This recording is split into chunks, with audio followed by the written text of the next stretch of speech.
নমস্কার sir. Sir উনি হলেন শ্রী অভিষেক শাস্ত্রী, অ্যাস্ট্রোলজার, পামিস্ট এবং নিউমারোলজিস্ট। স্যার আপনার কাছে আমার আজকের যে প্রশ্ন সেটা হলো, আমরা অনেকেই বিভিন্ন গ্রহের নাম শুনলে ভয় পাই, যেমন শনি, রাহু, কেতু, এমনকি মাঙ্গলিক শুনলেও মঙ্গল ভয় লাগে। তো এক্ষেত্রে আমার প্রশ্ন হচ্ছে, আমাদের জীবদ্দশায় তো আমরা একাধিক মহাদশা অন্তর্দশার মধ্যে দিয়ে যাই। ধরুন রাহুর মহাদশা 18 বছরের দীর্ঘ একটি মহাদশা। তো এর মধ্যে কি একটা মানুষের সবকিছুই খারাপ হবে বা সবকিছুই মানে সাকসেস থাকবে না, যা পাচ্ছি হারিয়ে ফেলছি, এইভাবেই চলতে থাকবে, নাকি এটা আমাদের ভুল ধারণা?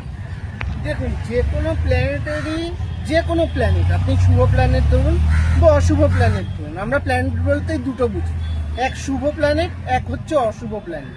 এবং আমি দুটোকে একসাথে জুড়িয়ে বলছি, শুভ হোক বা অশুভ হোক, 100% কারো কিছু ভালো হতে পারে না এবং 100% কারো কিছু খারাপ হতে পারে না। এক্ষেত্রে যেহেতু আপনি রাহুর কথা বললেন, তো আমি রাহুকে নিয়ে একটু কথা বলি। রাহুর মহাদশাতে আপনি এমন বেশ কিছু জিনিস আপনি নিজের লাইফে আনতে পারবেন, যেটা হয়তো হট করে আপনি এতদিন ধরে চাইছিলেন কিন্তু আসছিল না, সেটা কিন্তু রাহু আপনাকে এনে দিতে পারে। যেটা এতদিন ধরে আপনার অনেক দিন ধরে চাহিদার যে জিনিস, বিশেষ করে যদি টাকা পয়সার ক্ষেত্রে হয়, তাহলে কিন্তু রাহু আপনাকে এক্ষেত্রে প্রচণ্ড পরিমাণে হেল্প করতে পারে। কিন্তু আপনাকে রাহুর যে জিনিসটা আমরা অ্যাস্ট্রোলজাররা যে জিনিসটা জানি, রাহুর টাকা কিন্তু বেশি দিন ধরে থাকে না।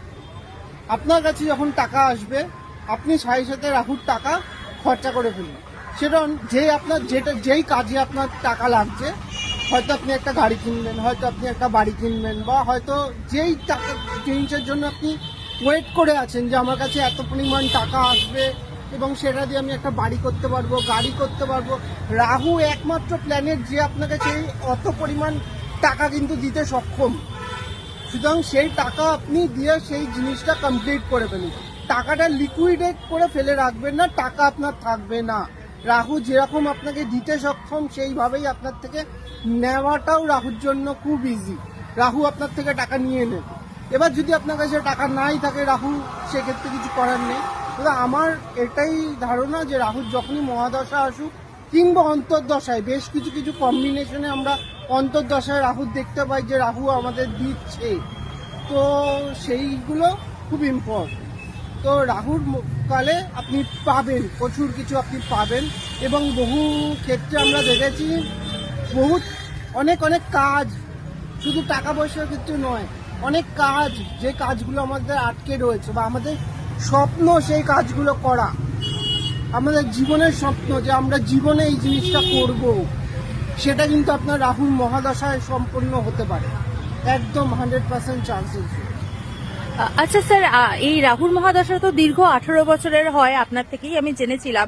তো এই 18 বছরের মধ্যে কি তাহলে আপনি বলছেন যা টাকা পাবো সবটাই চলে যাবে, নাকি আমি যদি কেরিয়ার, এরমও হতে পারে যে রাহু আমাকে এমন কেরিয়ার দিল যেটা আমি প্রতিষ্ঠা করে সেই টাকা রাখতেও পারলাম?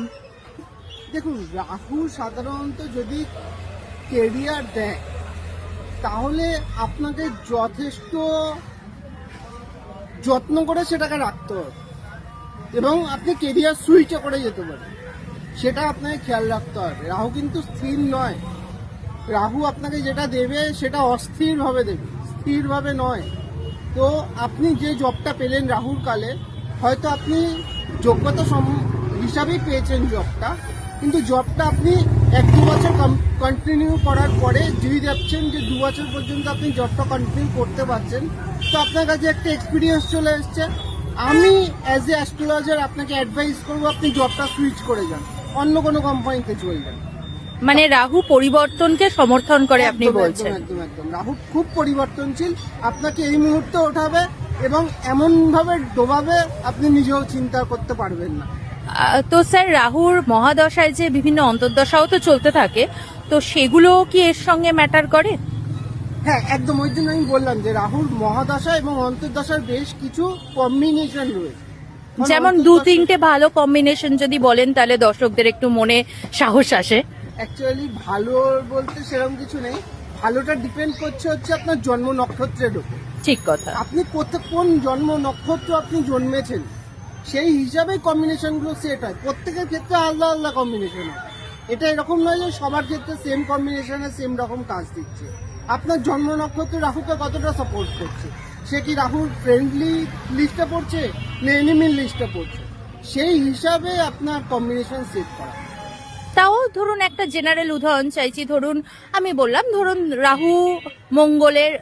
রাহুর মহাদশা মঙ্গলের অন্তর্দশা, ইন জেনারেল ধরুন দুটোই ভালো আছে, সেক্ষেত্রে রাহুর দশা এবং মঙ্গলের অন্তর্দশা, হ্যাঁ এবং এই ক্ষেত্রে আপনি দেখবেন যে আপনার শরীর নিয়ে কিছু একটা প্রবলেমেটিক জিনিস আপনার হতে পারে, ঠিক আছে, বা এরকমও হতে পারে আপনি প্রবলেমেটিক সিচুয়েশনে ফেসেছিলেন শরীর নিয়ে, শরীরটা আপনার হট করে উন্নতির দিকে গেছে।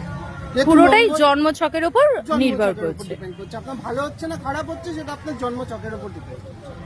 সুতরাং আপনারা বুঝতেই পাচ্ছেন, আমাদের জন্মছক যদি আমরা না দেখাই তাহলে আমাদের পক্ষে সঠিক ভবিষ্যৎ জানা সম্ভব নয়। জেনারেল ভাবে আমরা অনেক কিছু ইউটিউবে, ইনস্টাগ্রামে, ফেসবুকে দেখে থাকি, কিন্তু সঠিকভাবে নিজের ভবিষ্যৎ জানতে হলে আপনাকে জানতেই হবে নিজের জন্মছকে গ্রহদের অবস্থান। স্যার হাজরাতে অফলাইনে বসেন এবং অনলাইনেও অ্যাভেলেবেল। আপনারা ওনার সাথে যোগাযোগ করতে চাইলে ওনার ঠিকানা এবং নাম্বার আপনারা এই পোস্টের উপরে পেয়ে যাবেন। ধন্যবাদ স্যার।